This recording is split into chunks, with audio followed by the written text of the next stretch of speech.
Buenas tardes, chicos. ¿Cómo les va? Buenas tardes, profe. Buenas tardes, profe. Enseguida empezamos.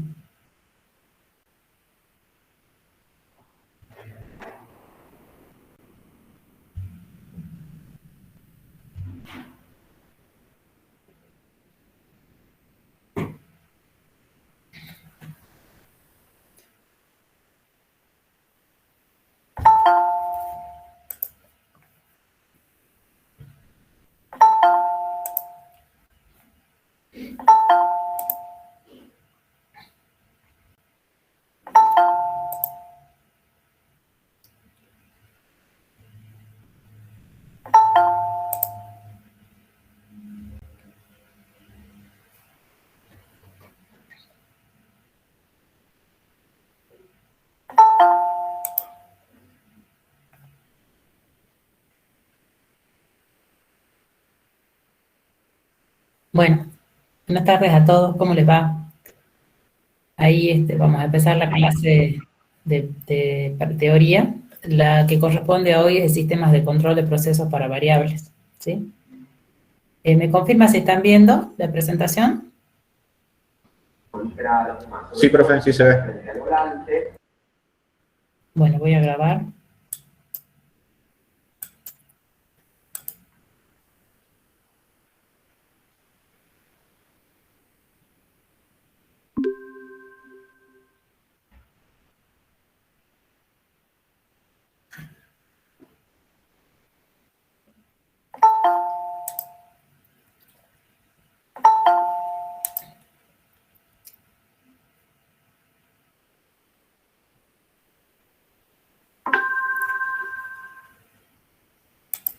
Bueno, buenas tardes a todos. ¿Cómo les va? Vamos a empezar con la clase esperen un cachito de control de procesos para variables, ¿sí? Que me desconcentra cuando entran cada uno, digamos. Bueno, habíamos visto la clase pasada que se hacía anteriormente, lo primero que se hacía era ingresar un lote ya comprado y fabricado, digamos, y entregado al cliente, y recién se sometía a un proceso de control de calidad para ver si se aprobaba o no se aprobaba ese lote, ¿sí?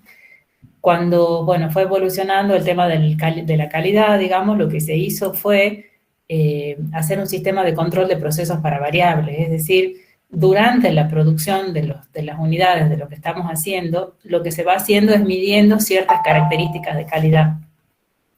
Entonces, con la medición de estas características de calidad, lo que se hace es, digamos, controlar ciertos parámetros y en la medida que se va, digamos, produciendo, se va controlando esos parámetros y si hay algún problema, se para el proceso, digamos, se ajusta y se sigue produciendo. ¿Cuál es el objetivo? El objetivo es tener la menor cantidad de piezas que estén fuera de los límites de control. Entonces eso hace que ya no sería necesario, digamos, cuando se entrega un lote a un cliente, que ese lote sea sometido, digamos, a un proceso de aprobación, porque si ya se tiene estos sistemas de control, digamos, por variables y se ponen a disposición del cliente, el cliente ya se asegura que los parámetros característicos que quiera, digamos, controlar van a estar siempre dentro del control y se tiene a lo largo del tiempo ese control que se va haciendo ya durante el proceso de fabricación. Bueno, hay una serie de temas ahí que son los que vamos a ver ahora, ¿sí? Como comentaba, digamos, estas gráficas de control para variables, podemos decir que cuando estamos fabricando algo, digamos, normalmente no hay dos piezas que sean exactamente iguales, ¿no? Hay cosas que pueden ser apreciables, como por ejemplo, si estamos hablando de dimensiones, puede ser que haya una diferencia muy gruesa, digamos, en el largo de algo que se esté haciendo, pero en general lo que se hace es, hay diferencias mínimas que solamente se pueden determinar con instrumentos digamos, de precisión, ¿no? Y hay diversas también tipos de variaciones. Puede ser que la variación puede ser en una misma pieza, digamos, o sea que, por ejemplo, si estamos hablando de la mesa, puede ser la rugosidad que tenga una parte de la mesa o la otra parte de la mesa, puede ser que sea de una pieza a otra. Por ejemplo, cuando estamos hablando de no sé, de dos lapiceras, que una sea, que tenga diferente la punta, digamos, o en una hora a otra, digamos que si estamos produciendo algo, vaya cambiando, digamos, la, la pieza, digamos, las piezas que se producen en una hora con la hora siguiente. Bueno, ¿cuáles son las causas de variación, digamos, no? Ustedes saben que no hay dos elementos iguales exactamente en la naturaleza, ¿no? En casi en nada, digamos, ¿no? Siempre hay pequeñas variaciones. Y entonces estas variaciones pueden ser variaciones en el equipo, digamos, cuando estamos fabricando algo, puede ser que un equipo, por ejemplo, sea una herramienta de corte, y esa herramienta de corte a lo largo del tiempo se vaya desgastando, entonces no va a ser el mismo corte que va a ser en las primeras piezas que en las últimas piezas, por ejemplo, de una determinada hora. Por eso es que también esto de las gráficas de control nos va a servir para decir cada cuánto tiempo tenemos que lograr el ajuste o, digamos, afilar nuevamente la pieza. También estas causas de variación pueden deberse al material. Ustedes saben que los insumos con los que estamos produciendo algo, los materiales con los que se está fabricando, también pueden tener diversos tipos de humedad, pueden tener diversa consistencia, pueden tener diversa porosidad. Entonces, eso hace también que las piezas resultantes sean diferentes, ¿sí? Si estamos hablando de azúcar, puede tener diversa viscosidad o algún elemento diferente que hace que el producto terminado sea completamente diferente. Después también el entorno, puede ser que la humedad, la temperatura también afecte, digamos, la variación. Muchas veces las piezas que son de plástico, por ejemplo, y en el invierno, cuando en la mañana es muy frío, digamos, entonces hace que sean más frágiles. En cambio, al mediodía, cuando empieza a subir la temperatura, esto hace que ya sea más flexible, digamos, ¿sí? Y también tiene que ver los operarios, ¿sí? Ustedes saben que los operarios puede ser que tenga diversas condiciones, ese día no esté en su mejor de sus días, o que haya tenido algún problema y no tenga la atención requerida, o que se haya distraído por algo. Bueno, eso también va a ser una causa de variación, ¿sí? Y después hay otro tipo de variaciones que también que se deben considerar, que son las vinculadas a las inspecciones, ¿no? O sea, la inspección en sí también es otra tarea que puede estar vinculada a diversas variaciones, como pueden ser variaciones con respecto al inspector, al equipo, al entorno, ¿sí? Y bueno, y al mismo equipo de inspección. Ustedes saben que muchas veces los equipos de inspección tienen que ser ajustados o tienen que ser verificados por algún ente de calidad, ¿sí? Hay diversas formas de variación, ¿no? Hay dos tipos principales que son las que vemos, ¿sí? Hay causas fortuitas de la variación, es decir, que son aleatorias, y causas atribuibles. ¿A qué vamos a llamar las causas fortuitas? Cuando las fuentes de la variación fluctúan de manera natural o prevista, es decir, que se produce un patrón de diversas causas fortuitas y varían en forma regular, y no es posible, digamos, eliminar estas causas fortuitas, debido a que son muchas y cada uno, lo que va a hacer cada una de estas causas fortuitas, que son las que nombramos anteriormente, va a ir afectando en pequeña medida las piezas que vamos produciendo o los productos que vamos haciendo. Y entonces es como que es muy difícil detectar cuál es esa causa de variación y también eliminarla, por lo tanto, ¿sí? Y después hay otras causas que son atribuibles. Y esta causa atribuible, ¿cuándo es? Cuando la causa de la variación se la puede identificar fácilmente porque tiene una magnitud grande.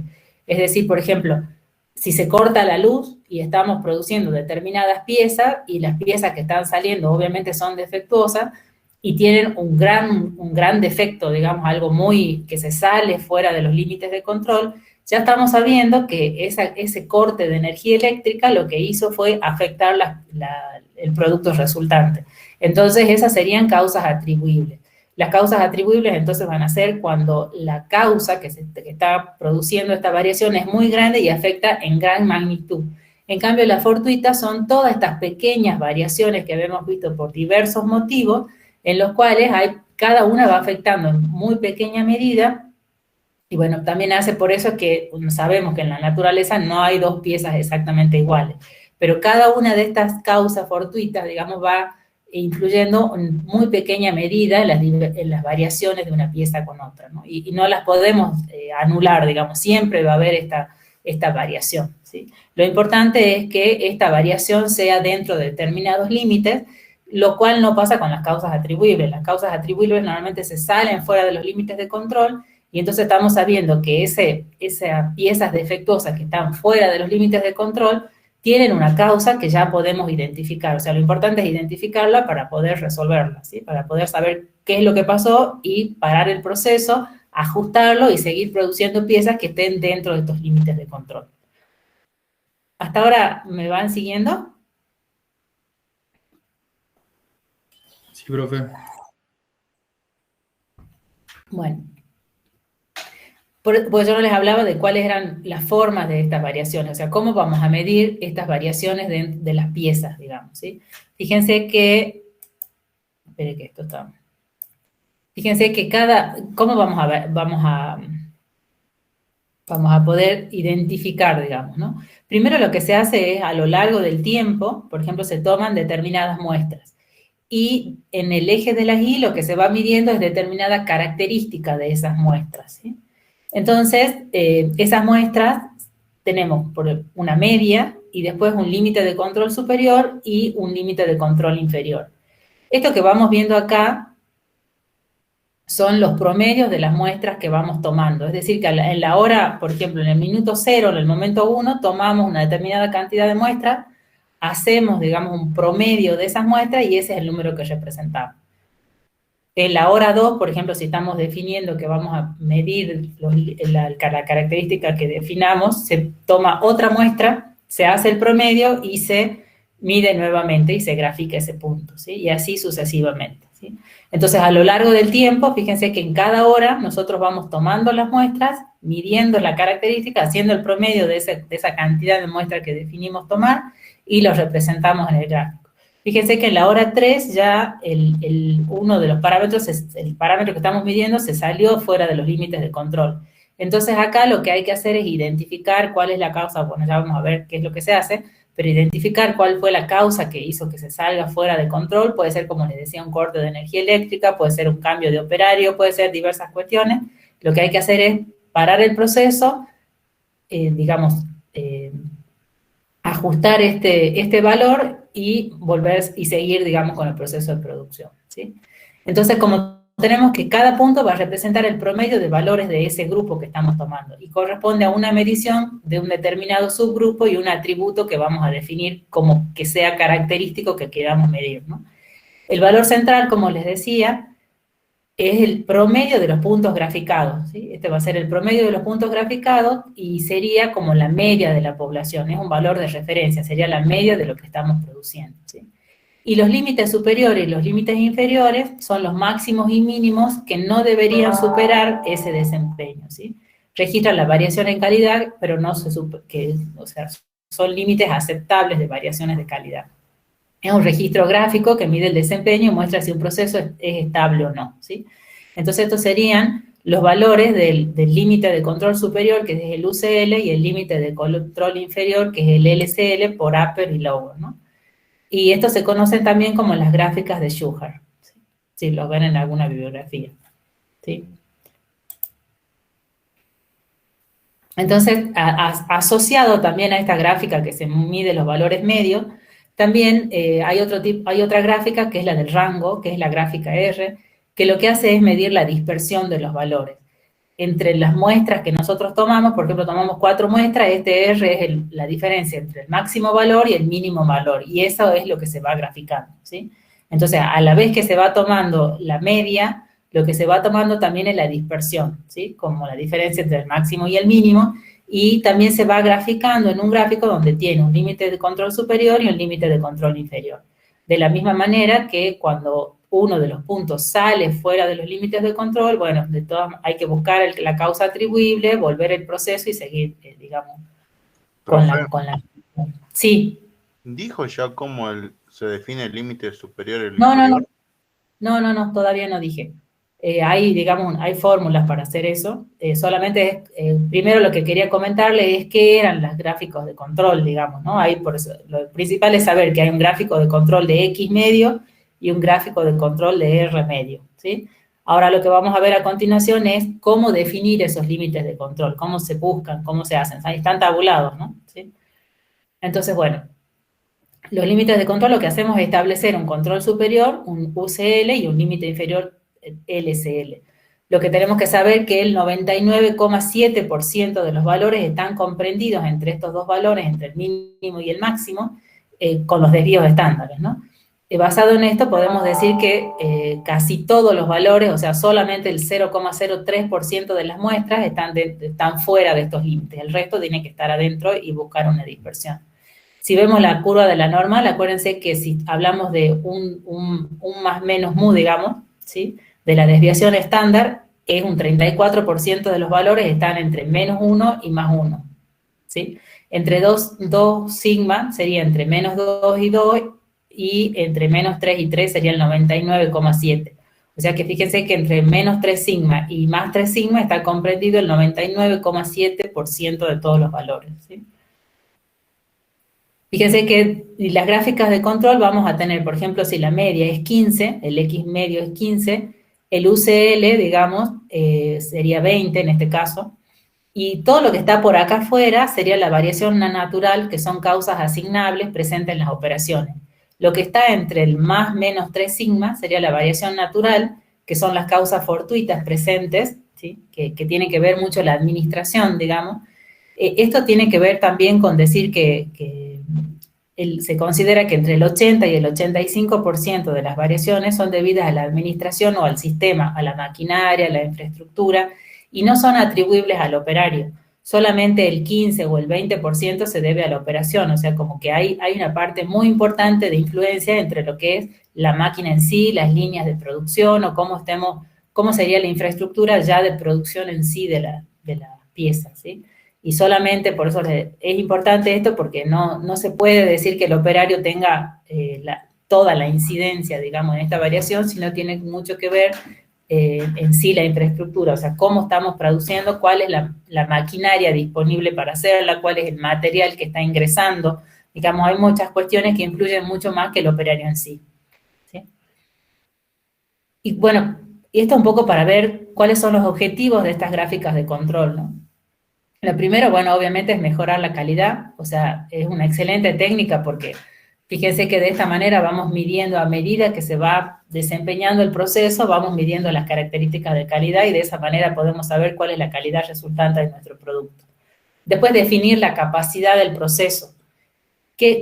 O sea, esto es muy importante porque para alcanzar la capacidad real del proceso, después de haber mejorado la calidad sustancialmente, ¿qué es la capacidad del proceso? Es nuestro proceso hasta cuándo, qué es lo que puede producir, más o menos 3 sigma de qué, cuál es la desviación estándar. Y esto nos va a servir mucho cuando estamos hablando de tolerancia, que es diferente, digamos, de la capacidad del proceso. ¿Sí? Ya vamos a ver qué es la tolerancia y qué es la capacidad del proceso.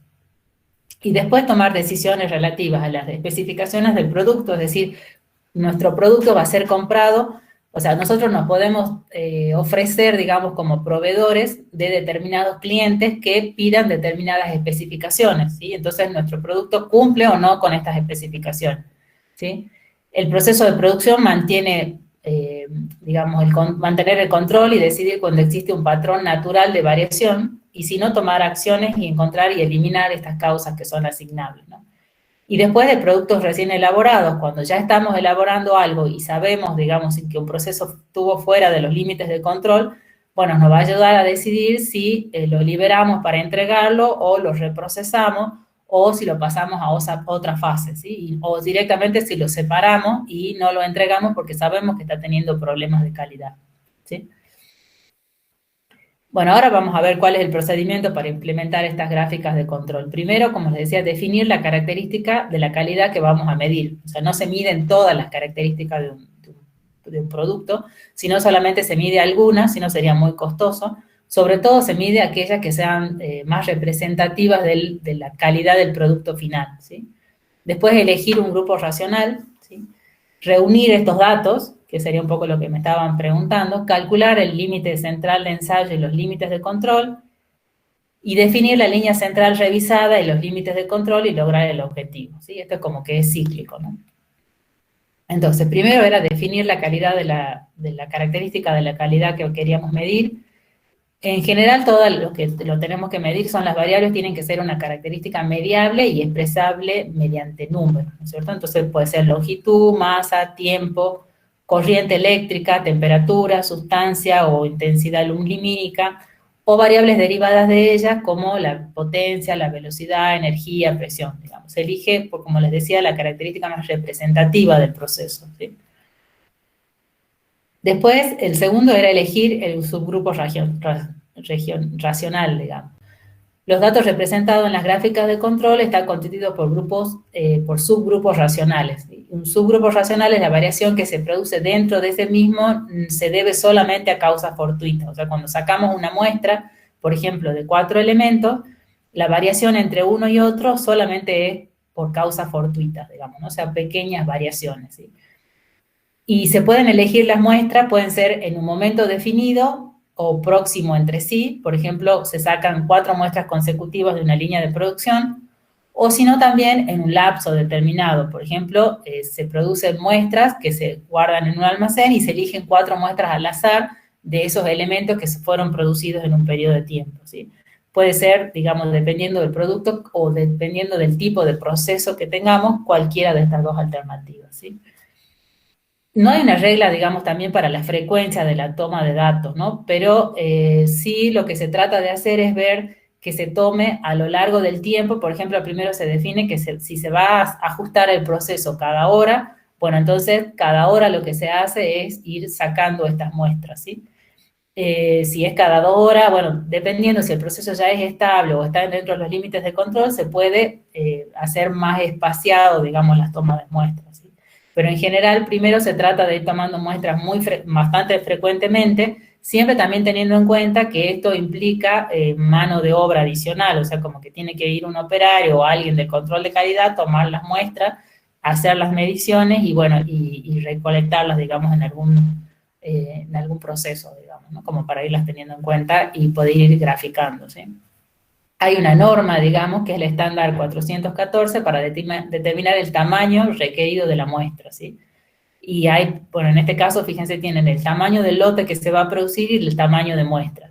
Por ejemplo, si se van a producir 4.000 piezas diarias, se recomienda utilizar un total de 75 inspecciones. O sea, entramos acá en la escala entre 3.200 y 10.000 y nos da 75 inspecciones.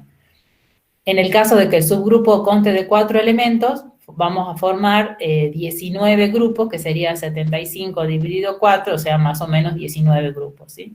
Entonces, bueno, ahí nos daría cada cuánto tiempo nos conviene ir tomando la muestra.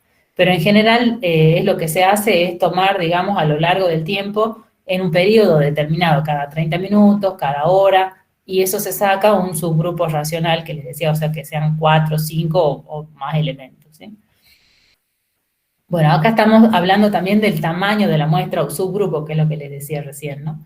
Primero, aumentar el tamaño del subgrupo, los límites de control se acercan al valor central, lo cual hace que el proceso sea más sensible a pequeñas variaciones en promedio, ¿sí? Pero a medida también que aumente el tamaño del subgrupo, también va a aumentar el costo de la inspección, ¿sí? Porque vamos a tener que tomar más unidades y hacerle la medición correspondiente a todas esas unidades. También hay que tener en cuenta que cuando se usan pruebas destructivas o cuando los elementos son muy costosos, el tamaño del subgrupo, bueno, es bastante bajo, o sea, de 2 o 3 piezas, ¿sí? Un tamaño de subgrupo de 5 es normalmente común, o sea, generalmente son de 5, pero bueno, eso no es estándar, ¿no? Depende también del producto. Y desde el punto de vista estadístico, una distribución de subgrupo de 4 o más es casi normal, digamos. O sea, ya cuando estamos tomando 4 elementos o 5 o más de 4, digamos, ya la distribución se hace casi normal. Cuando el tamaño del subgrupo es mayor de 10, en vez de usar la gráfica de R para la dispersión, se controla con S, que es la desviación estándar, ¿sí? O sea que ya esos son los casos donde tenemos más de 10 elementos. Bueno, ahora sería, lo que me preguntaban era reunión de los datos necesarios, ¿sí? Entonces, lo primero que hacemos es reunir como mínimo 25 subgrupos de datos. Por ejemplo, en la hora 1 se toma una muestra, en este caso, de 5 elementos a los cuales, por ejemplo, se mide una característica de la calidad que, por ejemplo, sea la longitud. Entonces, en la hora 1 se toma 5 y se anota, digamos, cuáles son la longitud de estos 5 elementos. En la hora 2 se toman de nuevo 5 elementos y así sucesivamente hasta la hora 25. Yo le puse 15 nomás acá como porque es un ejemplo, pero en general lo que dice es que como mínimo se debe reunir 25 subgrupos de datos para hacer una gráfica de control. ¿Sí? Después de lo que se hace con esto es sacar el promedio, ¿sí? O sea, de estos 5, en la hora 1 lo que hace es sacar el promedio de estos 5 elementos y el rango, que sería la diferencia entre el máximo valor y el mínimo valor de estas 5 observaciones, ¿sí? Y en cada una de las muestras se va tomando el rango y el promedio. Y luego se hace el promedio de los promedios, que sería el X doble raya, que se llama, y el R doble raya, o sea, el promedio de los rangos, ¿sí? Con esos valores, ¿sí?, se puede calcular los límites de control. El límite de control superior para la gráfica de X y el límite de control inferior para la gráfica de X, ¿sí? Hay unas tablas que sería esta, en el Westerfield, que se entra con el número de la muestra, ¿sí? En nuestro caso, por ejemplo, sería 5, ¿sí? Y fíjense que el límite de control superior va a ser X doble raya, o sea, el promedio de los promedios, más A2 por R medio, ¿sí?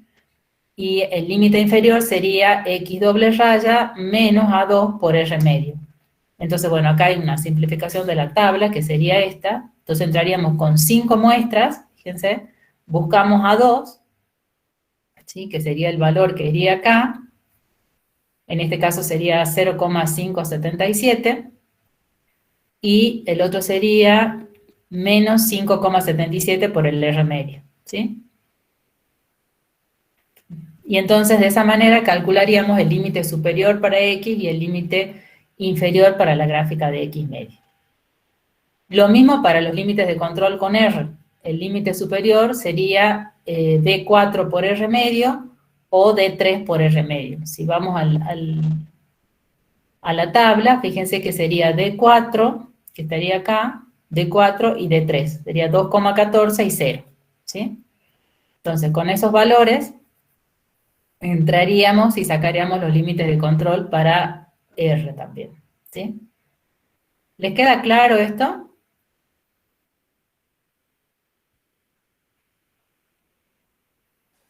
Sí, Chicos. profe. Sí, profe. Un momento sí. Lo estoy entendiendo hasta ahora.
Hola, disculpa, se me cortó internet.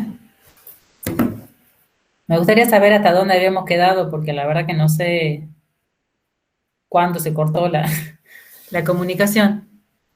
Quedó consultando si habíamos entendido lo del cálculo del R. Y Estamos ahí, hablando positivo.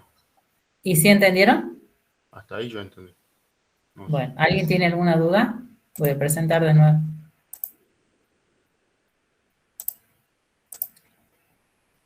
¿Ahí están viendo o no?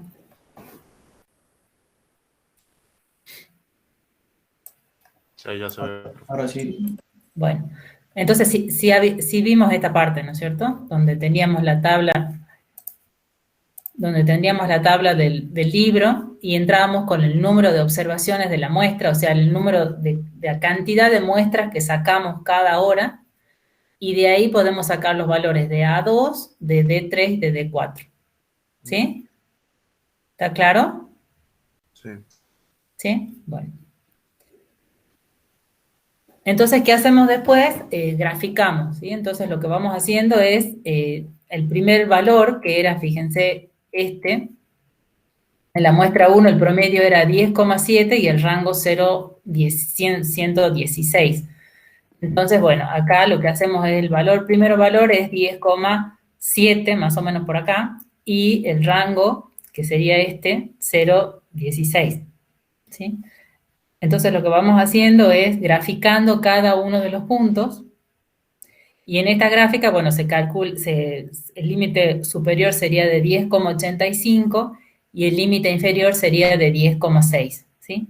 Entonces, fíjense que acá, en este caso, también se grafica el punto medio, que no está graficado acá, pero también se grafica el punto medio, y se va viendo si los puntos están dentro de los límites de control o no, ¿sí?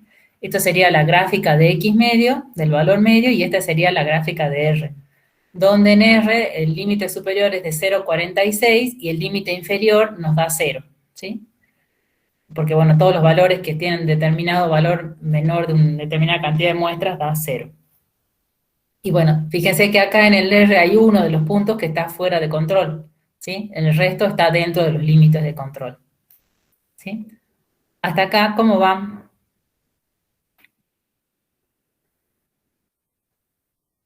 Con ese punto el que se termina analizando por aparte, ¿que no? Ahora vamos a ver qué se hace con los puntos que están fuera de los límites de control. Pero este sería como la forma de encontrar la medición, digamos, cuáles son los gráficos en X y en R, graficarlo y graficar también los límites y ver cuáles están fuera de los límites de control. ¿Sí? Bueno, ahora lo que sería definir la línea central y los límites de control. Entonces, los valores graficados deben encontrarse dentro de estos límites, ¿no? Primero se analiza la gráfica R, y si los puntos que están fuera de control se deben a una causa atribuible, que se puede corregir, se descartan esos puntos y se recalculan los límites graficando nuevamente. Entonces, lo que se hace es ver si este punto, que está fuera de los límites de control, se puede identificar por qué está fuera, ¿sí? O sea, si yo puedo identificar que por ejemplo, en la hora 8, si estoy tomando cada hora, se cambió el operario, hubo un corte de energía eléctrica o no sé, se desajustó alguna pieza, o sea, yo sé por qué, digamos, está fuera de los límites de control. O sea, necesito saber si esa pieza se está haciendo, digamos, que está fuera de los límites de control, yo puedo ajustar esa causa para que no vuelva a pasar, ¿sí? Esa es la idea. Entonces, si yo conozco cuál fue, digamos, la causa atribuible por la cual esta pieza se salió, digamos, el rango que estoy tomando, entonces la puedo descartar, ¿sí? Como les decía, primero se grafica, se analiza en la dispersión y después también se grafica en el X de la misma manera, ¿sí? O sea que en ambos, tanto en la gráfica R como en la gráfica X, lo que tengo que hacer es buscar los puntos que están fuera de los límites de control y realmente identificar si son causas atribuibles que se pueden corregir y entonces descarto ese punto, ¿sí?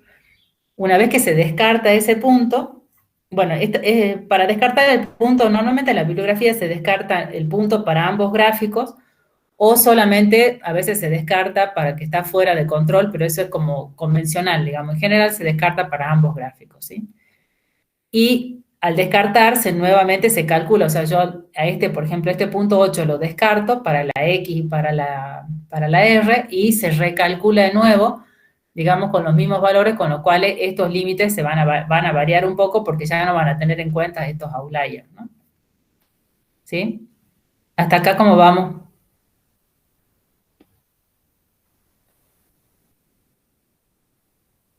Bien, bien. Bueno, y entonces el último procedimiento, digamos, el último paso era lograr el objetivo. Entonces, al implementar estas gráficas de control se obtiene una mejora en el desempeño. ¿Qué logramos con esto? Que el operario pueda controlar el proceso a medida que se va produciendo y en caso de que el proceso comience a estar fuera de control, tomar las medidas necesarias. ¿Sí? Los límites de control se van modificando a medida que el proceso es más estable y se puede reducir la frecuencia de las inspecciones cuando ya estamos cada vez, digamos, un proceso ya está controlado, minimizando costos, ¿sí? Fíjense que hay una mejora continua, digamos, cuando se implementan los gráficos de control. Nosotros podemos decir, bueno, yo estoy midiendo una determinada característica en enero y se empieza, digamos, a mejorar el procedimiento, el proceso de control, porque el operador ya va poniendo foco en la mejora y también la supervisión toma medidas referidas a esta mejora, ¿no? Entonces, por ejemplo, en el mes de enero podemos tener una dispersión de esta manera. En el mes de febrero, fíjense que ya y se hicieron más chicos los límites de control, también en el rango, y en el mes de julio continúa, digamos, la mejora. Es como que los puntos se van ajustando más, hay una variación menor entre el límite superior y el límite inferior, y además los puntos están menos dispersos, ¿sí? Entonces, como que por eso es que a medida que se va aumentando, digamos, el tiempo de los controles y se va eliminando estas causas, es como que se puede ir ajustando el proceso productivo.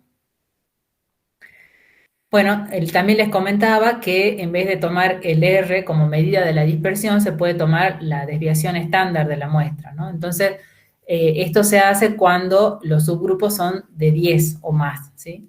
Cuando son más chicos, digamos, es como que son muy parecidas, pero en cambio cuando son más de 10, los subgrupos ya se utiliza sí o sí la gráfica S, ¿no? Y entonces, bueno, la fórmula tiene también el UCL, sería el X medio más A3 por el S, o menos A3 por el S, bueno, y se usa un B3 y un B4, que también están, digamos, en la tabla esta del Westerfield que les mostraba, ¿sí? Bueno, para el S también se puede, cuando la muestra es mayor de 10, ya se usa la gráfica de S.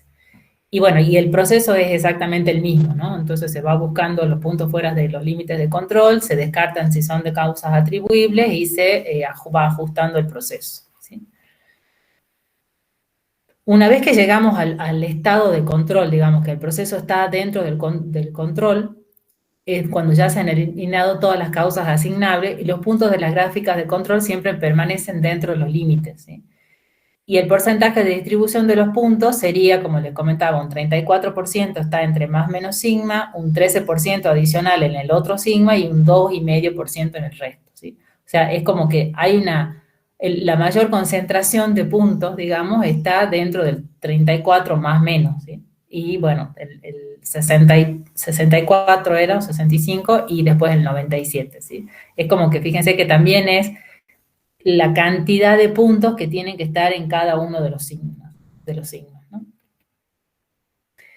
Bueno, y también hay otras consideraciones a tener con respecto a posibles, digamos, variaciones que podemos tener, como por ejemplo cuando hay 7 puntos consecutivos en la zona esta, en la zona C, se le llama zona A, B y C, ¿no? Entonces cuando hay 7 puntos consecutivos, bueno, investigar qué es lo que pasa, o también puede ser 6 puntos consecutivos que van aumentando o que van disminuyendo consecutivamente, también puede ser que sea causa de que a medida que si sigue avanzando, fíjense, va a salirse fuera de los límites de control, o cuando hay 2 o 3 puntos consecutivos en la zona A, que es la que debería tener menos puntos, digamos, ¿sí? menos porcentaje de frecuencia de ocurrencia, o cuando hay 4 o 5 puntos consecutivos en la zona B, fíjense, ¿sí? O sea, como que son causas posibles de que el proceso pueda llegar a empezar a estar fuera de los límites de control, y hay que ver qué pasa, ¿sí?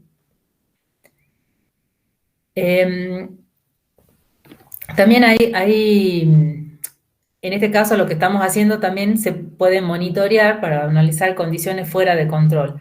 Y ahí existen diversos tipos, como puede ser cambios o saltos de nivel, tendencia o cambios permanentes, ciclos recurrentes, cuando se mezclan dos poblaciones o cuando hay errores, ¿sí?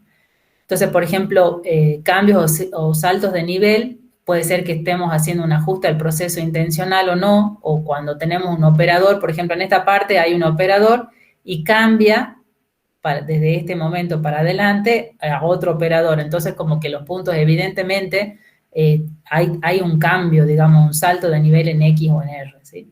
O puede ser que estemos utilizando un material hasta este momento y a partir de este momento empezamos a usar otro tipo de material, entonces a eso se debe, digamos, ¿sí? O ajustes de la máquina, ¿sí? Entonces, generalmente se presenta al inicio de la actividad o puede ser a la mitad, pero es como que ya estamos sabiendo qué es lo que está pasando.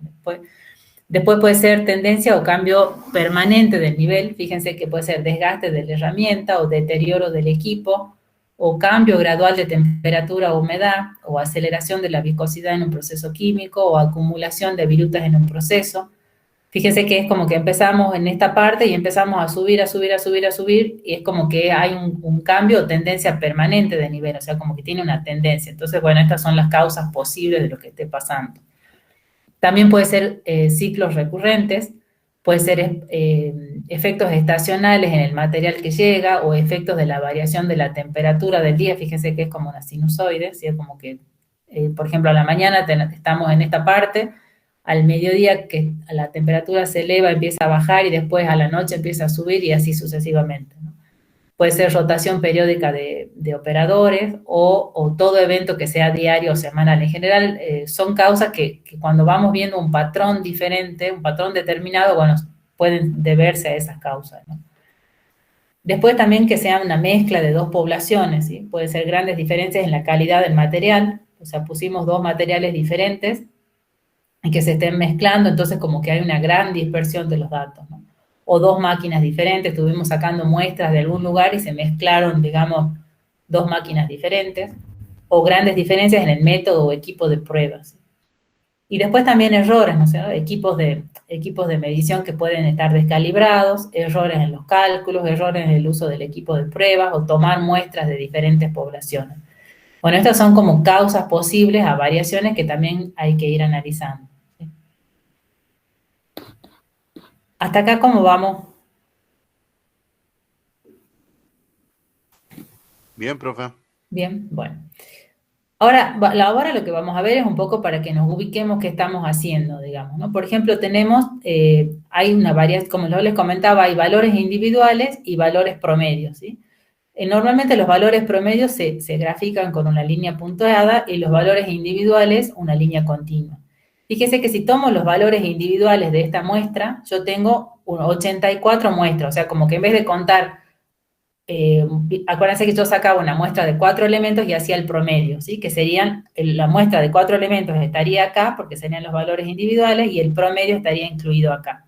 Entonces, fíjese, si tomo los valores individuales y hago una dispersión de esos valores individuales, esta sería como la distribución de los valores individuales, ¿no? Yo tendría un n igual a 84, o sea, el número de elementos que tomé, 84, el x medio sería de 38,9 y la varianza o la desviación estándar sería de 4,16, ¿sí? O sea, como que tendría una gran dispersión.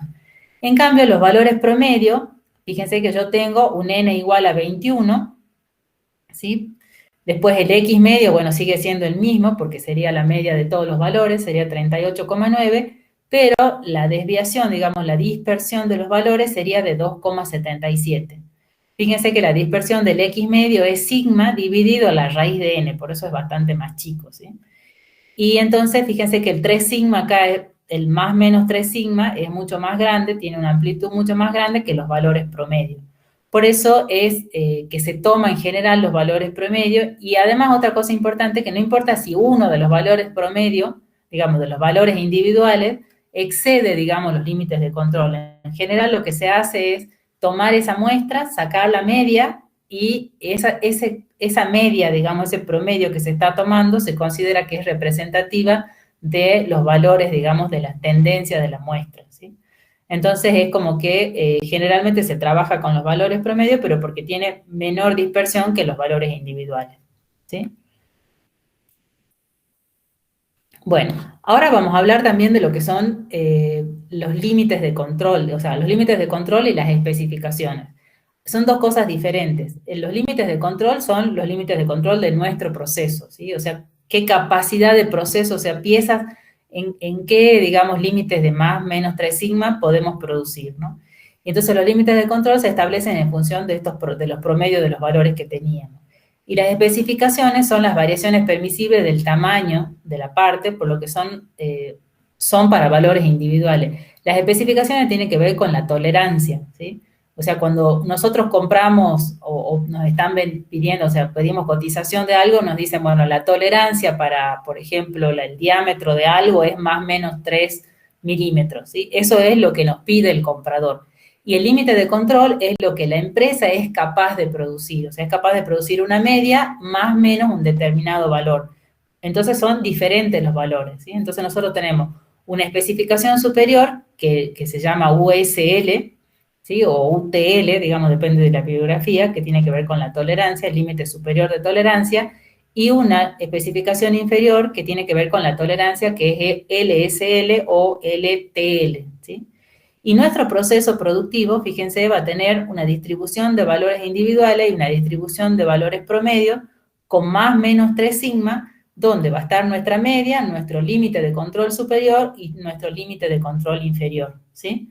Entonces, es muy diferente la capacidad del proceso, o sea, los límites de control de nuestro proceso y la tolerancia que se define, digamos, para fines comerciales o para lo que haga falta. ¿Entienden cuál es la diferencia?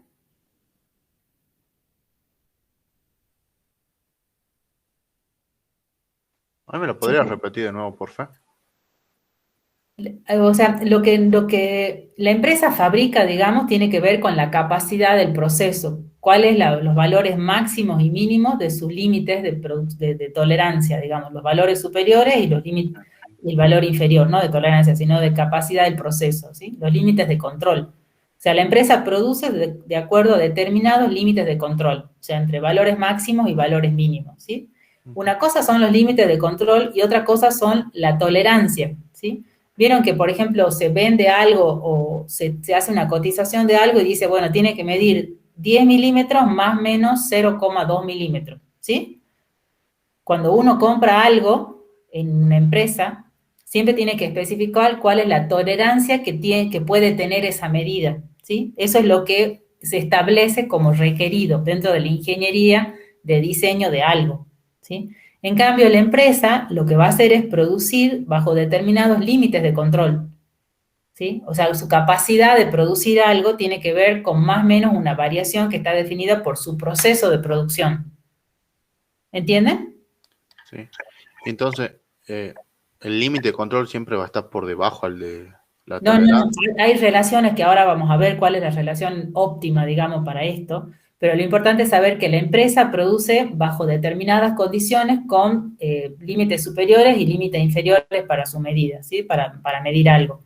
Y lo que se requiere cuando se vende o se compra algo es una tolerancia, ¿sí? Que no tiene nada que ver con lo que la empresa sea capaz de hacer, ¿sí? Entonces ahí se establece una relación que se llama, digamos, el CP o el CPK, que vamos a ver, pero esa relación una cosa es lo que la empresa puede hacer y otra cosa es lo que la tolerancia, o sea, las especificaciones se requieren para un determinado proceso. Eso es lo que quiero que entiendan, la diferencia entre una cosa y otra. ¿Sí? No sé si les queda claro. Profe, sería como que los límites de control los define el proceso y las especificaciones las define el mercado, ¿no? Claro, sí, sí. O sea, con un proceso productivo vos podés producir piezas que tengan un límite superior o un límite inferior y vos te vas a mover adentro de esos valores.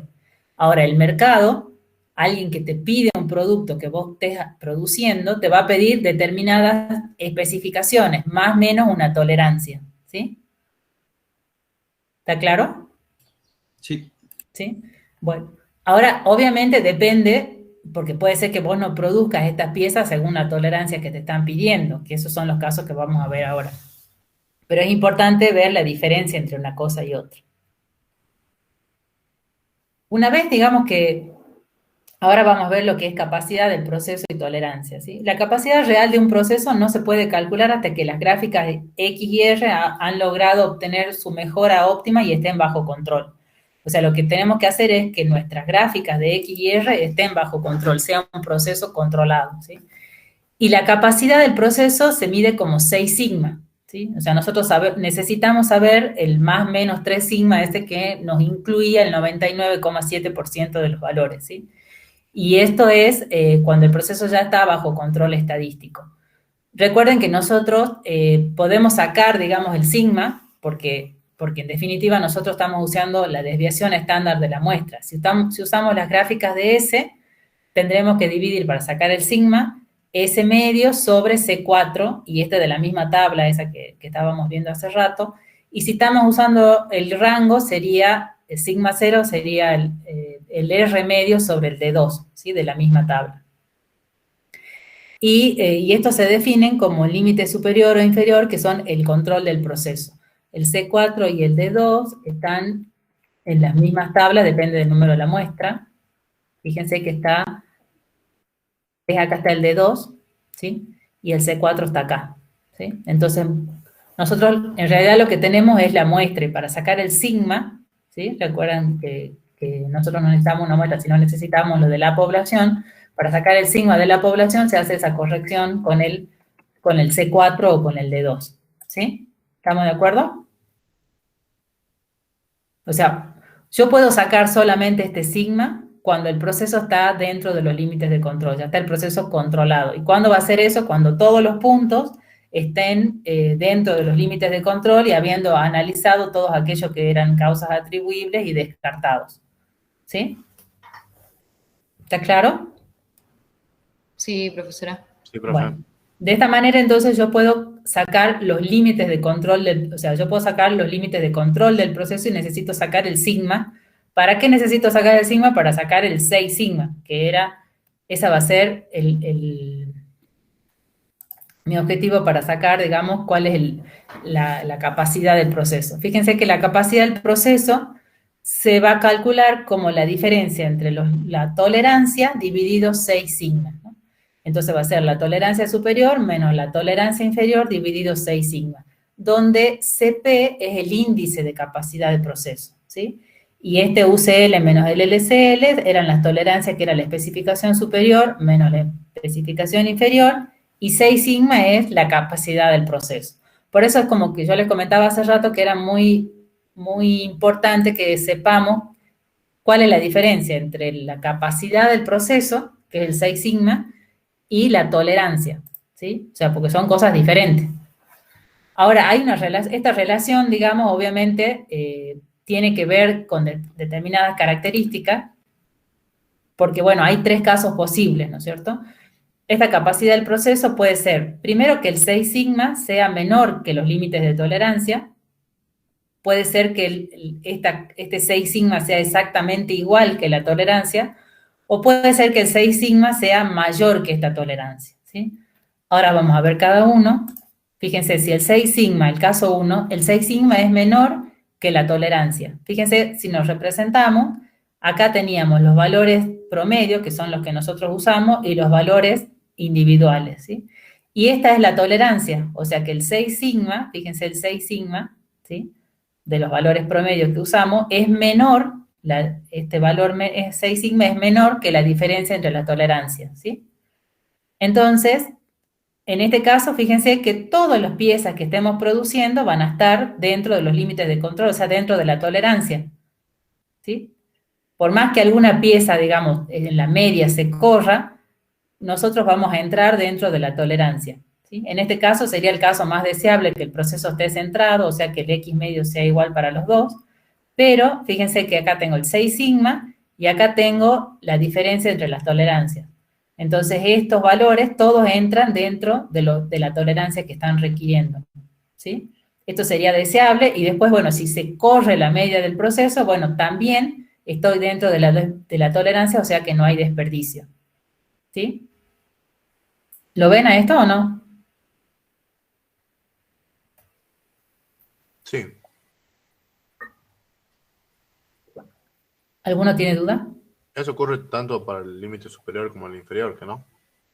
Claro, sí, puede ser que esto se corra para abajo o para arriba, pero en definitiva, si se corre, o obviamente se corre un poco, todo lo que vos estás produciendo va a estar todo lo que, en definitiva, todas las piezas que reciba, digamos, el cliente, digamos, va a estar dentro de la tolerancia que requiera, ¿sí? Esta sería la situación deseable, o sea, que sea mayor que 1, ese cociente que teníamos, ¿no? Ya lo vamos a ver. El otro caso es que el 6 sigma sea exactamente igual a la tolerancia. Entonces, ¿qué pasa acá? Sí, las piezas están todas cumpliendo, ¿sí?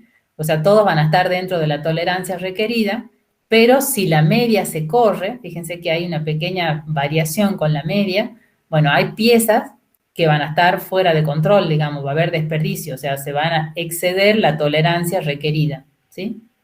O sea que cuando es exactamente igual y la media se corre, podés tener desperdicio, es decir, como puede haber piezas que están fuera de la tolerancia. ¿Sí? ¿Lo ven a la diferencia? Sí, se nota bastante, ¿no? Y el último caso es cuando nuestro proceso, fíjense, la capacidad del proceso es más grande, el 6 sigma es mayor que la diferencia entre las tolerancias. Entonces, fíjense, tengo el 6 sigma mayor que la diferencia entre las tolerancias. ¿Y acá qué pasa? Todo lo que está fuera, digamos, de estos picos digamos, está produciendo piezas que son desperdicio. Y si se corre la media, digamos, el X medio que tenemos, con más razón, digamos, todo esto va a ser desperdicio, digamos, o sea, no va a entrar dentro de la tolerancia requerida. ¿Sí? O sea, que en este caso sería que el 6 sigma es mayor que la diferencia entre las tolerancias. ¿Lo ven? Ujú. Entonces, fíjense, había tres casos. Uno, que el 6 sigma era menor que la diferencia en la tolerancia, o sea que yo todo lo que estoy produciendo, incluso si se corre la media, va a estar entrando dentro de la tolerancia requerida. Si es igual, si es exactamente igual, bueno, si el proceso está centrado, entonces no había problema, pero entre una pequeña desviación va a haber desperdicio. Y el caso más indeseable es que la capacidad del proceso sea más grande que la tolerancia, es decir, que yo voy a producir piezas que están fuera de control. Y todo esto va a ser desperdicio. ¿Sí? Ujú. Sí. Ahora, fíjense que lo veamos en un gráfico, como para ver qué valores da. Fíjense que, por ejemplo, la diferencia entre la tolerancia que sea 8 sigma.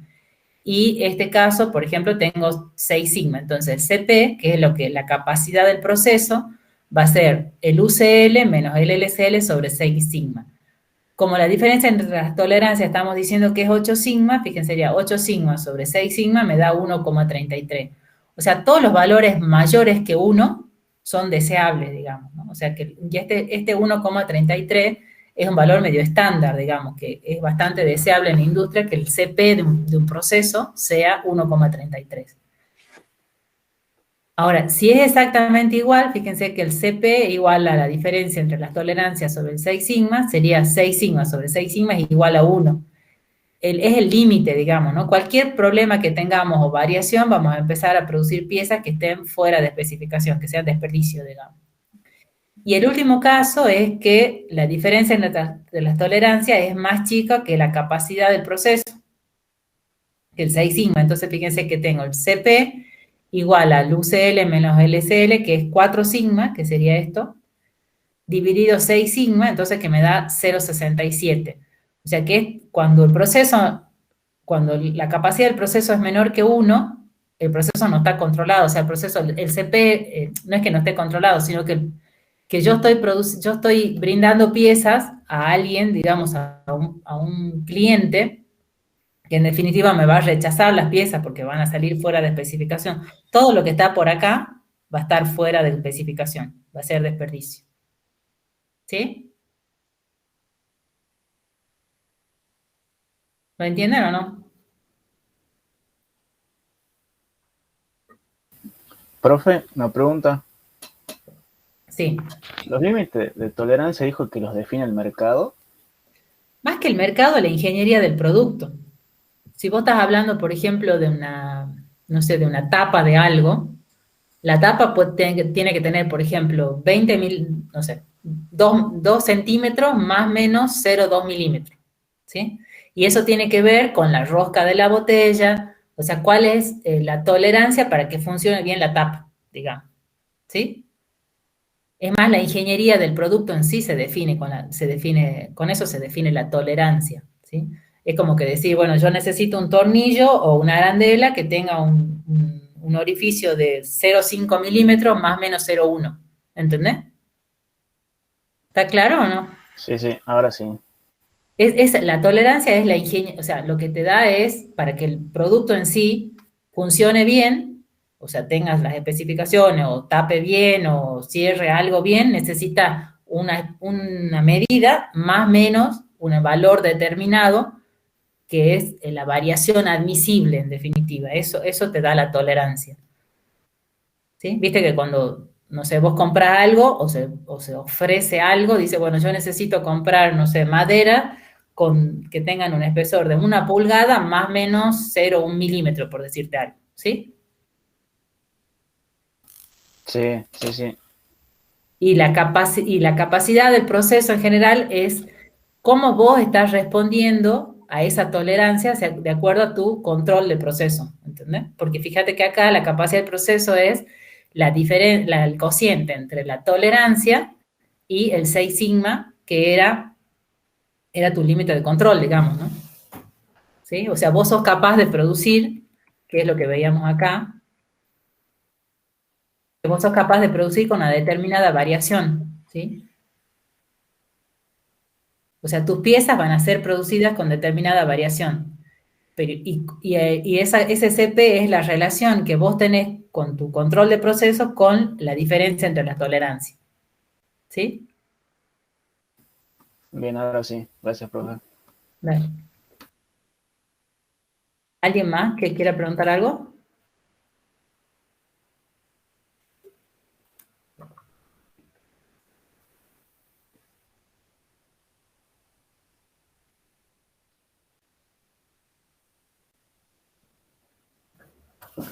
Bueno. Además, digamos, de la capacidad del proceso en sí, que es lo que estábamos midiendo acá, hay otro índice que es el índice de habilidad del proceso, que es el CPK.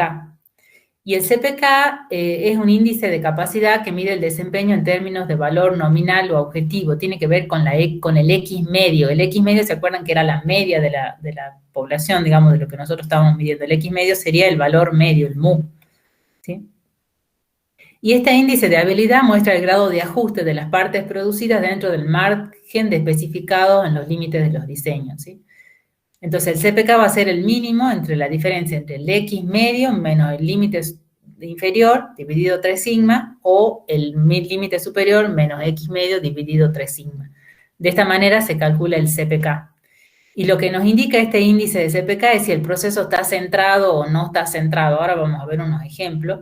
Es decir, si la media, fíjense que acá las medias estaban coincidiendo, la media de la tolerancia y la media del proceso, ¿sí?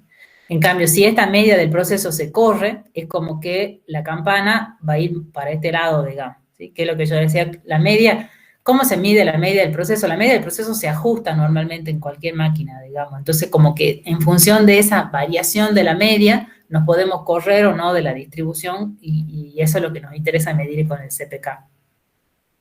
Y el CPK, entonces, lo que va a indicar es si el proceso está centrado o no está centrado, ¿sí?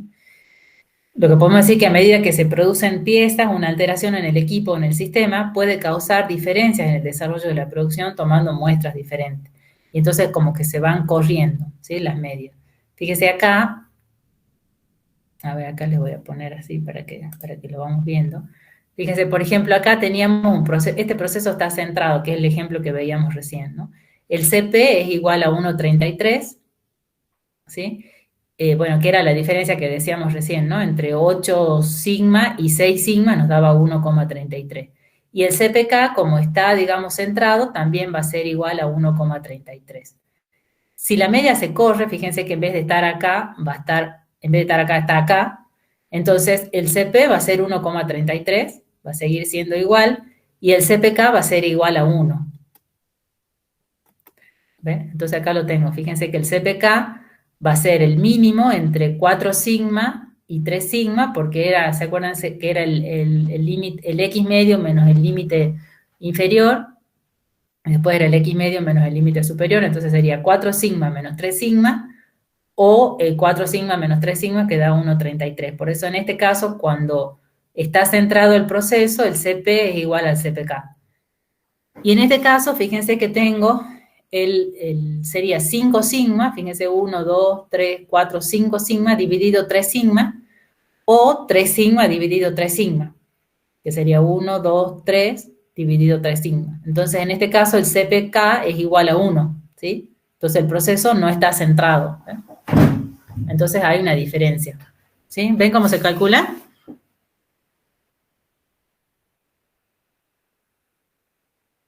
¿Sí o no?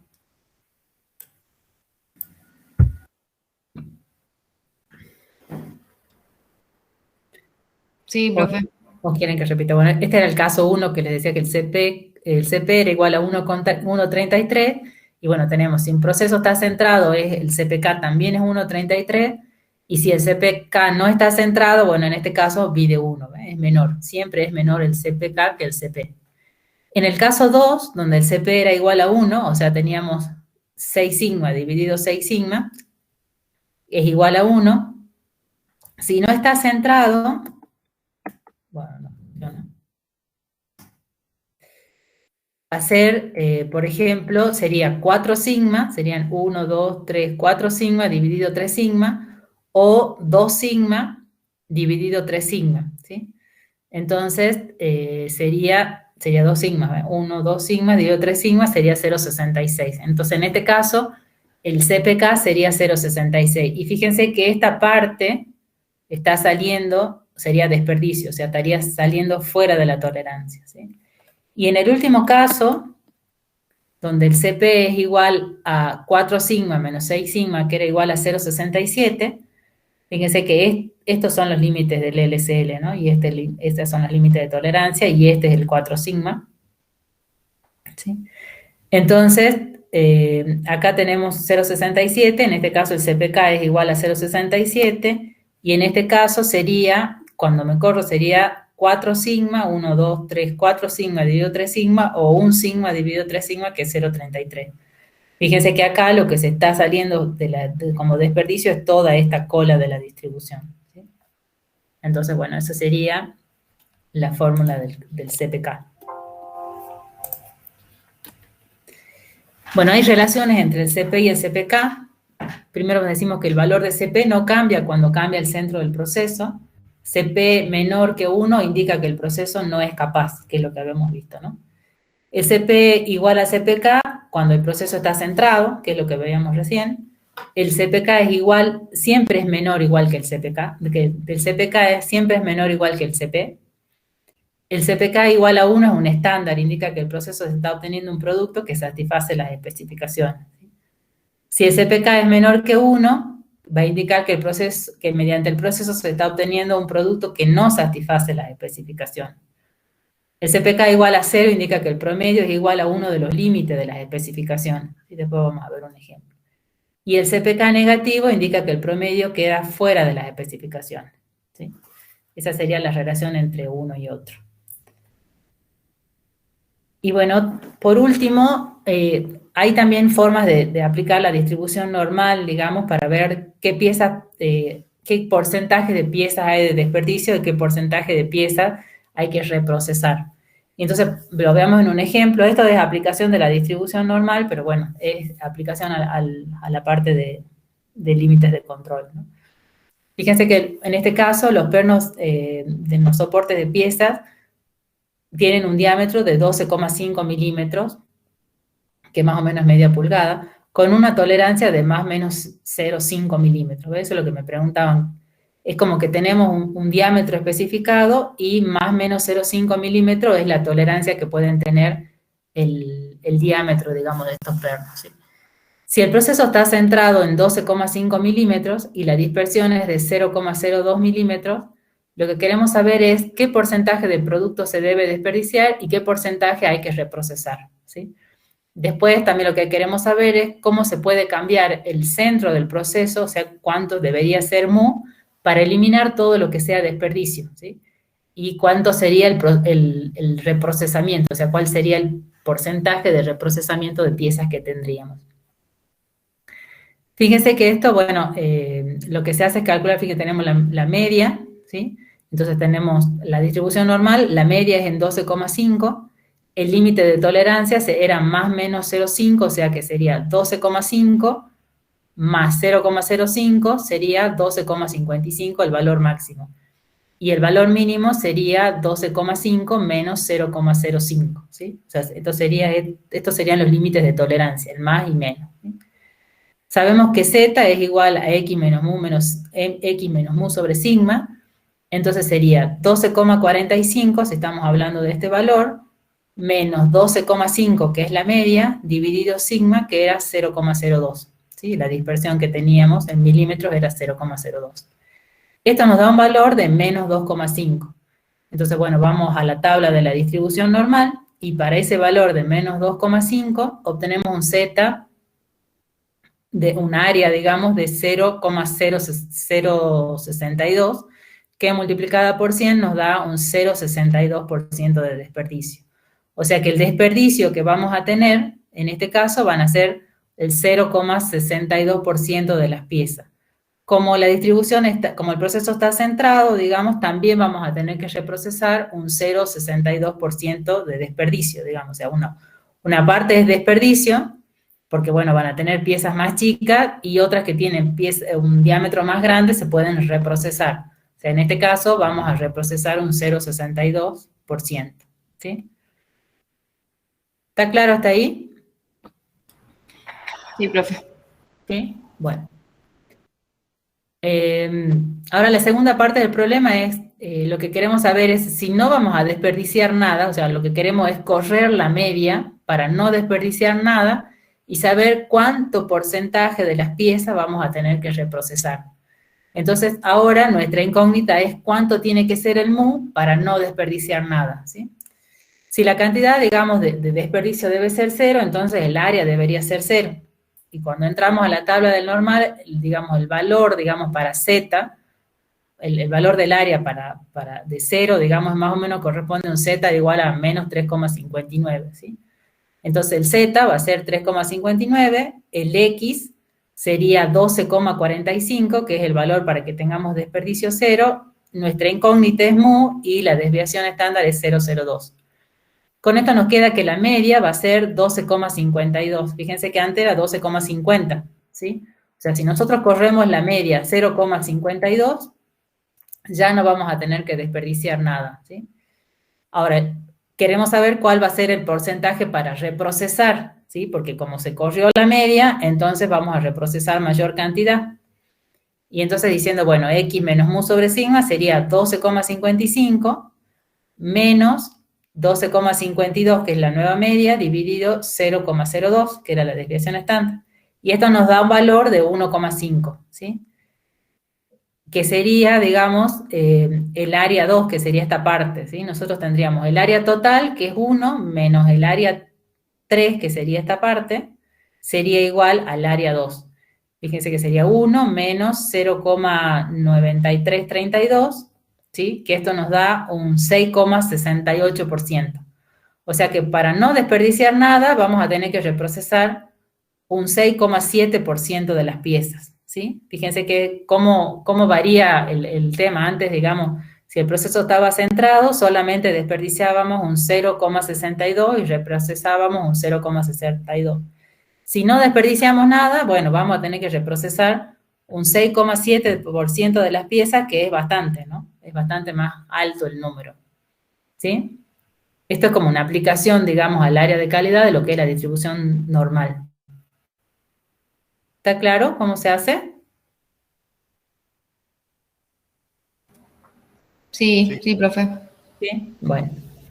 Y otra cosa que les quería mostrar Son los límites de control para una empresa. Yo trabajo en Coca-Cola y esto es como que se va midiendo a cada hora, digamos, continuamente, en definitiva. Por ejemplo, características particulares. Esto es la línea 3 que estaba produciendo Coca-Cola 1500 y esto es concentración de azúcar, ¿ves? Entonces los valores que se van midiendo y estos son los límites de control. O sea, es como para que vean que hay un programa que se llama SPC que hace seguimiento online, digamos, particularmente en este tipo de industria, ¿no? También se mide el dióxido de carbono en el carbo y la temperatura, ¿eh? Entonces van midiendo a lo largo del tiempo, tiene los límites de control y se va midiendo continuamente. Una vez, si ocurre algún problema, estos valores, digamos, en celeste salen de los límites de control, bueno, se para el proceso, se ve qué pasó, se ajusta de nuevo. Normalmente estos productos, esta parte del producto que se produjo fuera de los límites de control se separa o se ponen en observación y se ajusta y se vuelve, ¿sí? a producir, cuestión de que las piezas siempre, las botellas en este caso, siempre cumplen con las especificaciones requeridas, ¿sí? Esto es, digamos, se mide constantemente, entonces es como que es una herramienta muy importante para la industria para no producir piezas fuera, digamos, de especificación, ¿sí? ¿Les queda claro? Profe, para medir hay que dejar el proceso, o sea, hay que dejar de producir, o se puede medir. No, se va midiendo a medida que se toman muestras, digamos, pequeñas muestras, porque la concentración de azúcar se saca, digamos, sacas botellas de la línea y podés ir sacando la concentración de azúcar. Y dentro del paquete del carbo, el carbo es el que mezcla la bebida con el agua, o sea, el jarabe con el agua. Entonces, ahí, y cuando lo mezcla, digamos, en el carbo con CO2, digamos, se van sacando muestras, digamos, ¿sí? Directamente. No es necesario, digamos, parar el proceso. A medida que se va midiendo, se va sacando. Y, por ejemplo, y la temperatura también hay como que hay sensores dentro del carbo que la van midiendo. ¿Sí? ¿Y las muestras se vuelven para la parte de venta? No, las botellas no se vuelven, digamos, normalmente se descartan. Si hubo algún problema, por ahí sí se separan para ver qué es lo que pasó y se la guarda como respaldo, digamos, porque normalmente cuando vas produciendo después necesitas una trazabilidad, digamos, entonces si hay algún problema en el mercado o en algún lado, es como que se guardan muestras con la hora, como para ver si la muestra de lo que tiene la planta es igual que lo que está en la calle, porque obviamente en la tapa dice la hora, la línea, la planta que se produjo, entonces como que vos necesitas una trazabilidad de eso. Si hay algún reclamo en el mercado de algo que pasó, por ejemplo, bueno, entonces se va a la planta y se ven las contramuestras para ver que realmente, digamos, en esa hora, si hubo algún problema específico o no, digamos. Obviamente se guardan durante un tiempo determinado y después se descartan, ¿no? Perfecto, ingeniero. Bueno. Una consulta, profe, Sí. perdón, de esa imagen, los números, ¿qué representan? El 3,92, por ejemplo, de la El temperatura. 3,92 es temperatura, o sea, 3 grados con 92. Claro, pero ¿es un valor específico o es Sí, es un valor específico, es grado centígrado, este es grado centígrado. Esto es 3,77, no sé, será gas, debe ser, no sé, será mililitros de gas disueltos en el líquido o algo así. Pero por lo que veo que varía entre una foto y la otra. Por eso, No, es que esta es otra línea, ¿no? Por claro, ejemplo, son parámetros, entonces los son distintos valores. Por ejemplo, el CO2 de la Sprite que se está llenando es diferente al de la Coca-Cola. Está O sea, bien. cada producto tiene su especificación en cantidad de gas carbónico, en concentración de azúcar. Claro, son O sea, de distintos productos. Son de distintos productos. Este es un Sprite y esto es Coca. Cada producto tiene su especificación, digamos. Gracias. Sí. Bueno. Y bueno, después también les quería comentar que había diferentes tipos de gráficas de control. Había algunas que son más fáciles para el manejo de los operarios, digamos, porque representa valores individuales en la gráfica y se van graficando los valores individuales como el promedio del subgrupo. Después hay otras que son para la suma de los subgrupos, se grafica la suma del subgrupo en vez del promedio del subgrupo. Pero en general es como que las más utilizadas son las que les estuvimos mostrando, ¿no? Y después hay otras son otros gráficos de control para el promedio móvil y el rango móvil, que en estos casos se emplea cuando una gráfica, digamos, cuando vas teniendo valores individuales, por ejemplo, en la industria química, donde se puede ir sacando muestras, que, bueno, algún líquido que circule por alguna cañería, entonces, por ejemplo, en un valor determinado, en una hora determinada, se saca un valor, después al determinado, o sea, en este caso era, por ejemplo, cada 4 minutos, supongamos que sea, y entonces se va sacando valores diferentes, y después lo que se hace es sacar el promedio de estos valores, bueno, en este caso son los valores, y este es el promedio, la suma, y este es el promedio de los valores, ¿no? Entonces sería, por ejemplo, en este caso, la hora 1, la hora 2, la hora 3, se va sacando, bueno, se saca el rango y la media. O sea, como que no se extrae varios, sino que, como les comentaba, cuando un proceso es continuo, bueno, tiene diferentes formas de medición. En este caso, bueno, se toman los valores, se saca la suma de estos valores y el promedio, y bueno, pues se hacen los mismos gráficos, ¿sí? Una vez que se completan las columnas, se grafica y se emplea la misma técnica, ¿sí? O sea, como que es para diferentes tipos de industria, digamos. Y después, bueno, hablarles un poco no sé si han escuchado hablar de lo que es Six Sigma. Nosotros, fíjense que cuando hablamos de la muestra de la normal, decimos que más o menos 3 sigma por arriba y 3 sigma por abajo, contempla el 99,7 de los valores. También en la industria lo que se está buscando ahora es lo que es 6 sigma, para que tenga el 100% de los valores, ¿no? Entonces, la desviación estándar es la mejor medida de la variabilidad del proceso. Si se puede reducir sigma hasta el grado de las especificaciones, tienen más o menos 6 sigma. Entonces, bueno, el 99,9999 del producto en servicio estará dentro de estas especificaciones, y la tasa de no conformidad será de un 0,02 ppm. Y el valor en este caso del CP es igual a 2, ¿sí? Entonces, si vemos, digamos, unas curvas acá, bueno, es como que fíjense que en un sigma teníamos un 68,7% de conformidades. La tasa en partes por millón es de 317 y la capacidad del proceso era de 0,66 si estamos en un sigma. En 2 sigma vamos a estar en 95,45 con 482 pies de partes por millón de no conformidades, y el CP era de 0,67. Bueno, en 3 sigma teníamos un CP de 1. En 4 sigma, fíjense que tenemos 63 no conformidades partes por millón, y el CP es de 1,33. Si tenemos 5 sigma, va a ser 0,57, con 1,67 el CP, y el 6 sigma, que tenemos un CP de 2, vamos a tener solamente 0,02 partes por millón, ¿sí? De tasa de no conformidad. Entonces, es como que si la media se corre incluso, digamos, hasta los valores extremos, todas las piezas van a estar dentro de las tolerancias, ¿sí? Entonces, bueno, obviamente es como que no es fácil llegar a esta situación, ¿no? Porque se justifica económicamente cuando la situación lo requiera, pero hay muchas piezas, digamos, o cosas muy específicas que requieren, digamos, este 6 sigma, en vez de 3 y 3 serían como 12 sigma, para incluir todos los valores dentro de las especificaciones y tener una tasa de no conformidades de 0,002 partes por millón, ¿sí? Donde la capacidad del proceso es de 2, o sea, como que estamos hablando de una situación, de un proceso que está muy controlado y, digamos, con relación a su tolerancia, digamos, tiene valores altísimos, digamos, ¿sí? Bueno, esta sería la bibliografía. El Westerfield lo tienen, digamos, en el tema anterior. Hay un capítulo, digamos, para esto. Y bueno, después hay varios libros que también pueden consultar. Así que bueno, no sé si tienen alguna duda.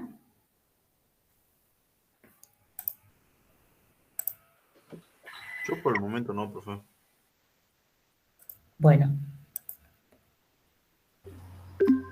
Profe, ¿ya está el TP4 para el jueves con la distribución de ejercicios? Creo que sí. Yo lo subí ahora voy a verificar que esté con la distribución de ejercicio. Ah, bien. Así que bueno. Bueno, cualquier cosa, me escriben. Si no, nos vemos el jueves. Profe, la última pregunta.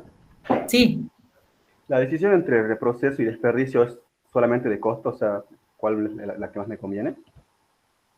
y sí, porque en definitiva reprocesar, desperdiciar es directamente tirar y reprocesar es como que vos primero tenés que ver qué costo tiene tu reproceso y si es factible hacerlo, digamos, ¿no?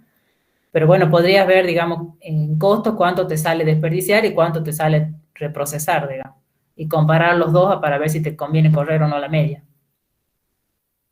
Perfecto. ¿sí?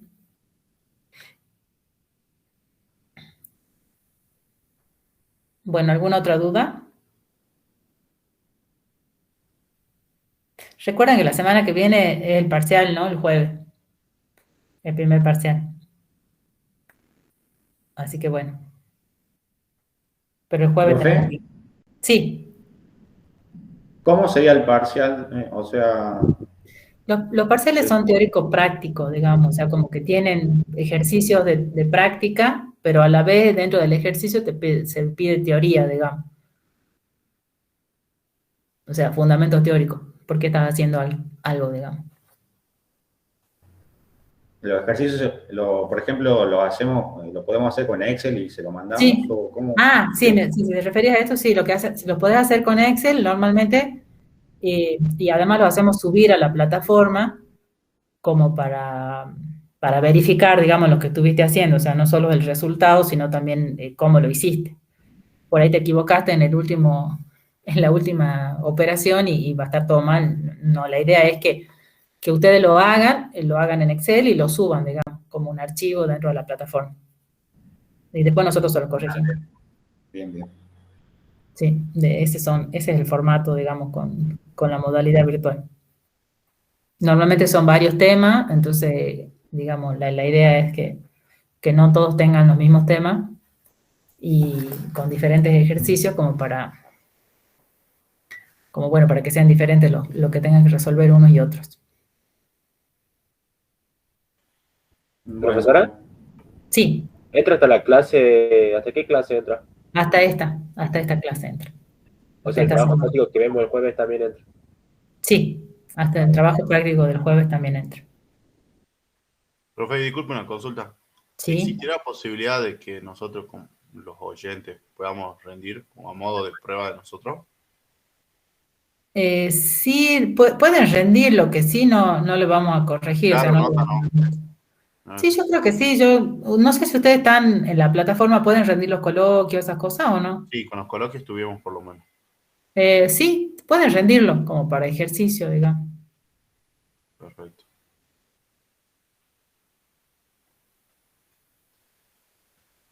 Bueno, ¿alguna otra consulta? profe, los TP están, o sea, lo va a entregar corregido todo hasta el 4 antes del parcial. Sí, ¿ya han subido la anterior o no? Por lo menos yo no lo he visto que me la hayan mandado, ¿no? El grupo que tenía que compilar, que creo que era el 3 o el 4, ya no sé. El 3 creo que era. El 3 creo que. Bueno, no lo he recibido como para... De todas maneras lo fuimos viendo en la teoría, pero no lo recibí como para terminar de corregirlo. La idea es sí corregírselo como para que ya lo puedan ver de ahí terminado, digamos. Así que el grupo 3 que me debe el práctico anterior, mándemelo así, o súbalo a la plataforma, o mándemelo también por correo, para que Sí, yo sí, lo pueda revisar. quedó pendiente que nos envíen también los otros grupos de soporte, así que lo compilamos y lo enviamos. Dale, por favor. Dale.